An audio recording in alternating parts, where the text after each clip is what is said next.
Muito boa tarde a todos, excelentíssima mesa, senhora vereadora em representação do senhor Presidente, caros colegas, senhores deputados, senhores funcionários, público e imprensa. Este relatório sobre o turismo na cidade de Lisboa insere-se numa iniciativa da segunda Comissão Permanente de Economia, Inovação e Turismo da Assembleia Municipal de Lisboa, cujo Presidente acabámos de ouvir e ao qual agradecemos as palavras que disse e principalmente agradecemos a boa colaboração existente na segunda Comissão, que vou ter muitas saudades da segunda Comissão, com certeza, e dos deputados que a compõem, e temos sempre feito, e aliás este trabalho é um trabalho conjunto. Nós estamos na fila da frente, mas este trabalho foi sempre discutido entre nós, durou alguns meses, porque tivemos muitas audições e, portanto, tivemos a ocasião de trocar muitas vezes impressões com os colegas e foi muito útil essa troca de impressões e esse trabalho conjunto e muito interessante. Os documentos produzidos a partir de iniciativas próprias das comissões permanentes têm frequentemente a virtude de analisar a cidade de um ponto de vista mais abrangente, em oposição à centralização de esforços num tema ou proposta específica e à semelhança de vários relatórios já discutidos e aprovados por esta Assembleia, espera-se que este não seja exceção. O turismo é um tema central na vida da cidade e na economia do país e, por isso mesmo, pretende este relatório fazer o retrato da realidade do concelho e da área metropolitana, bem como apresentar propostas e soluções que contribuam para um saudável desenvolvimento do setor e uma mitigação dos seus impactos negativos. Esperamos que não tenhamos, como em Espanha, cidadãos com uma mangueira a molharem os turistas. Portanto, todo este relatório pensa também nisso e traz aqui algumas ideias para mitigar a diferença que pode haver entre o cidadão residente e aquele que chega para habitar a cidade. A segunda Comissão Permanente entendeu estudar o turismo da cidade partindo de um pressuposto óbvio. Existem assimetrias ao nível da pressão turística e nas diversas zonas da cidade, do território da cidade. Este ponto de partida não pretende tornar menos objetivo o relatório ou desvirtuar a independência do trabalho desenvolvido.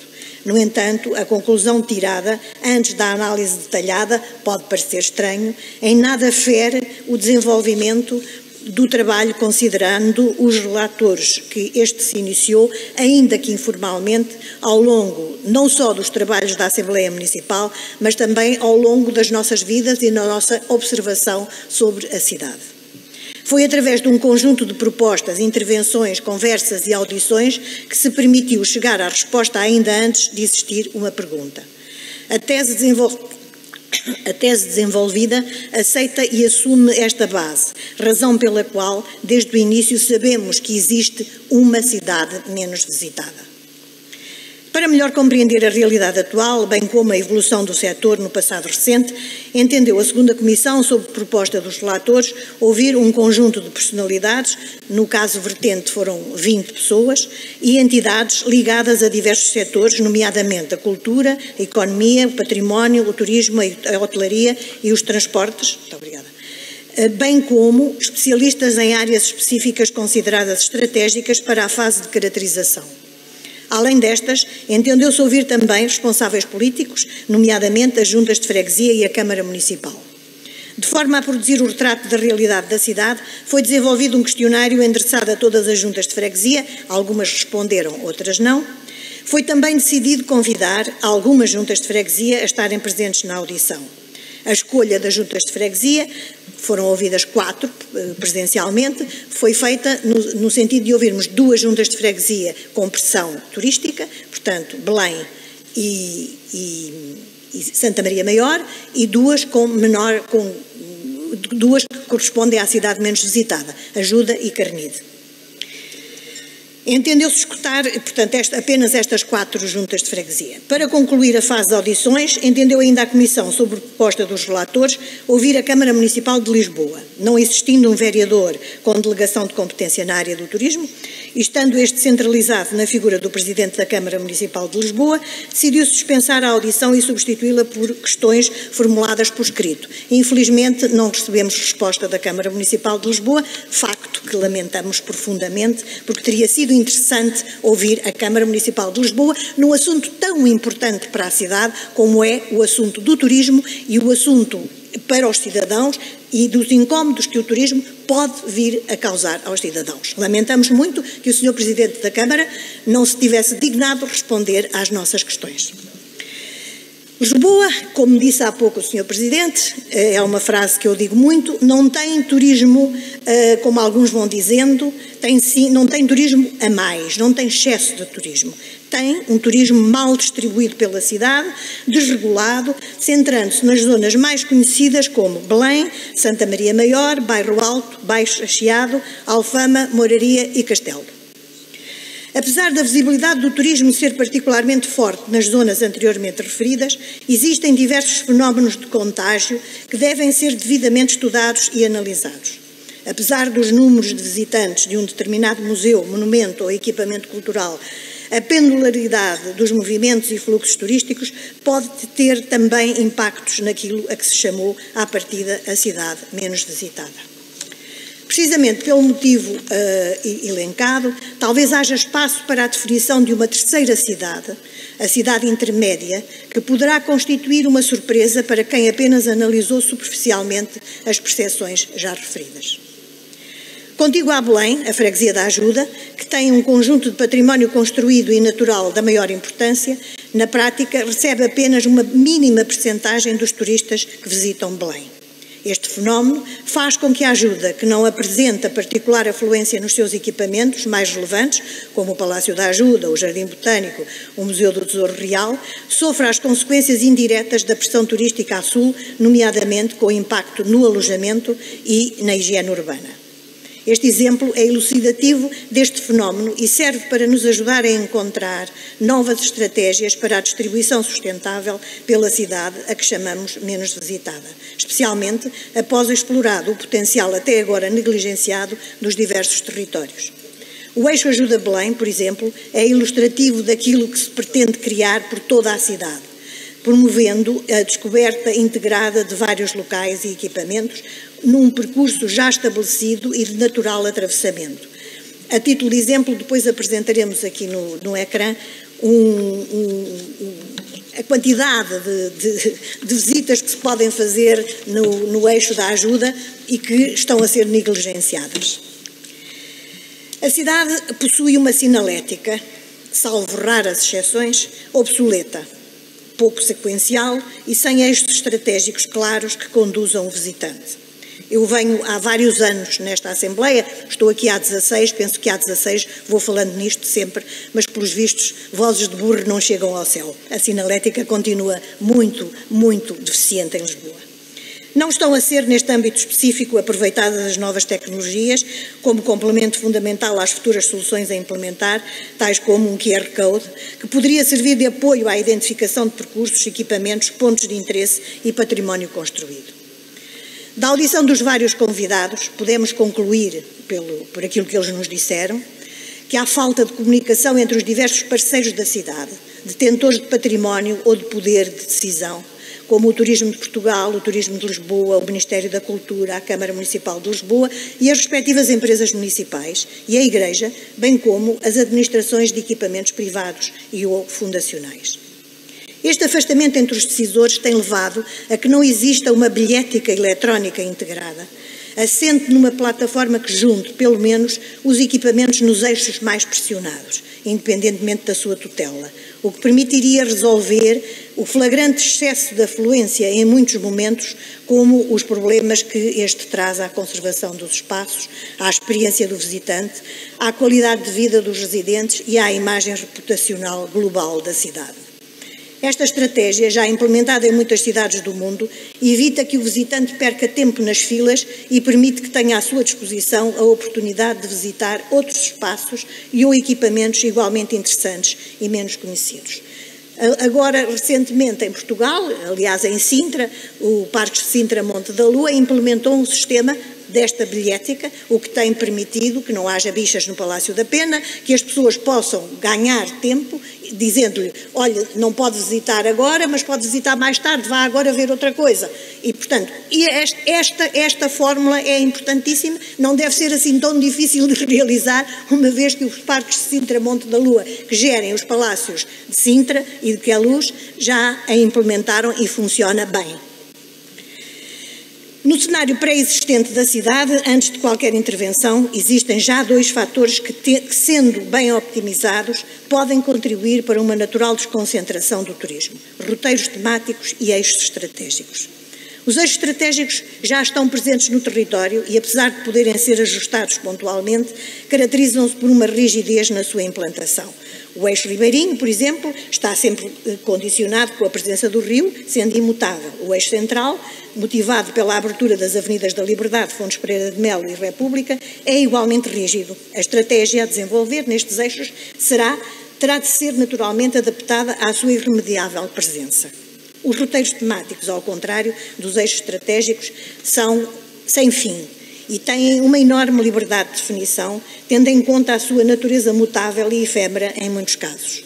Em Lisboa não faltam temas de particular interesse e, na verdade, o que falta é a sua articulação, isto é, a sugestão de ligação de equipamentos e ou pontos individuais que permitam criar um conjunto equilibrado e completo. Pretende-se, no futuro, os roteiros temáticos organizem a informação por áreas de interesse, ao invés de, consequência da ausência de qualquer triagem, fornecer ao visitante nada mais do que uma experiência avulsa motivada apenas por critérios de popularidade de uma determinada zona ou monumento. É importante que a informação seja dada por temas, porque as pessoas têm gostos. Uns gostam do campo, outros gostam da praia, outros gostam dos jardins, outros gostam do património, outros gostam da gastronomia, outros gostam dos castelos. Portanto, há que dar esse menu para que as pessoas possam escolher antes de virem, decidem o que vão fazer, compram os seus ingressos, sabem que podem entrar àquela hora e não estão em filas. Aquela fila à porta do Mosteiro dos Jerónimos dá-me vontade de chorar, dá-me pena. Parece que somos um país do 49º mundo e não somos. A rede de transportes da cidade, complementada em particular com soluções de mobilidade sustentável, poderia servir de apoio à estratégia destinada à promoção da visita a roteiros e ou eixos estratégicos, criando um sistema de bilhetes compatível com a múltipla visitação no mesmo dia de um conjunto pré-determinado pela estratégia turística integrada da cidade. Há uma linha de metro, a chamada linha amarela, que agora vai passar a chamar-se de outra maneira, mas eu ainda refiro a linha amarela, que tem uma quantidade enorme de visitas que se podem fazer parando nas várias paragens da linha amarela. Era só preciso que alguém na cidade chegasse a acordo com o metro e criasse um bilhete que as pessoas pudessem entrar e sair e ir visitando aquilo que lhes apetecer ao longo do percurso. Aliás, daqui a nada o meu companheiro de trabalho vai-vos apresentar um esquema da linha amarela e a quantidade de coisas que se podem visitar parando nas paragens da linha amarela. Portanto, isto são aproveitamentos que se podem fazer e que não têm custos. São aproveitamentos que é preciso pensar estes assuntos para melhorar a qualidade de vida do visitante e do habitante. Se queremos promover a tal cidade menos visitada, a sua divulgação terá de preceder a visita, em articulação com os atores responsáveis pela hotelaria e pelo alojamento local. Entende-se que estes poderão ser parceiros privilegiados no contacto direto com os visitantes e na divulgação de equipamentos em raio de proximidade. Há uma tendência em Lisboa para concentrar um grande número de eventos no mês de junho. É normal, em particular a Bacia Histórica e no âmbito das festas populares, o que é incontornável. Porém, apesar de neste âmbito já existir alguma descentralização de iniciativas com escala urbana, nos restantes meses do ano deveria haver uma preocupação, em particular, da parte dos decisores políticos e da Câmara Municipal em particular, que promovem estas iniciativas, como concertos, festas, etc., de promover a relocalização de eventos para outras zonas da cidade menos visitada, muitos deles já experimentados com sucesso noutras iniciativas. Paralelamente, a fixação das startups em hubs descentralizados pode contribuir para o desenvolvimento de zonas periféricas da cidade e para a diversificação da sua oferta, exponenciando o seu potencial turístico.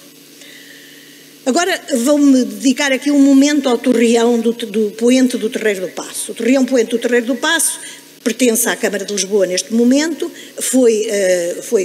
é uma contrapartida da Marinha, infelizmente precisa de grandes obras, mas é urgente que se façam, porque o torreão, quando recuperado, poderá ser um equipamento estratégico na descentralização e desconcentração do turismo, assumindo um papel central, tendo em conta a sua implantação geográfica e a sua importância própria enquanto monumento, naquilo que deverá ser uma futura mostra de todas as oportunidades existentes na cidade, em particular roteiros e eixos que promovam a cidade menos visitada. A criação de um lugar com estas características na praça mais visitada da cidade, embora podendo parecer paradoxal aos objetivos deste trabalho, pretende aceitar a realidade de que a bacia histórica será sempre um ponto muito visitado e, a partir dele, se poderem criar novos pontos de partida. Portanto, eu sei que está para concurso, fico muito contente, tive essa notícia no outro dia, mas ainda falta muito até estar pronto o Torreão Poente e é fundamental e importantíssimo que o Torreão Poente funcione como um ponto de informação importante para quem visita a cidade e inevitavelmente vai ao Terreiro do Paço. A criação de novos eixos e roteiros da cidade, promovendo não só, mas também a coroa norte da cidade, terá de vir acompanhada de intervenções na cidade, assentes essencialmente em dois pilares: o trabalho de mitigação dos impactos do turismo, como é o caso da higiene urbana e da intervenção em equipamentos estratégicos e no espaço público da cidade. A taxa municipal turística de dormida, TMTD, que, como o próprio nome indica, não é um imposto, tem de ter critérios sérios de transparência na sua coleta e aplicação. É natural que o cidadão, confrontado com os constrangimentos da pressão turística, exija dos seus responsáveis políticos respostas para as vicissitudes do seu cotidiano e, na receita vinda deste instrumento, afigura-se como a primeira estratégia de apaziguamento entre residentes e turistas, caso seja naturalmente bem aplicada. A estratégia da comunicação da Câmara merece-nos também um reparo, notando que nos últimos anos não foi clara a sua visão sobre o turismo, nem sobre a aplicação prática e a utilidade do TMTD no território da cidade. Isto para que não tenhamos um dia destes os nossos compatriotas cidadãos de Lisboa com uma mangueira a mandar os turistas embora, para eles perceberem que o turismo afinal é importante para Lisboa e faz falta. Muito obrigada.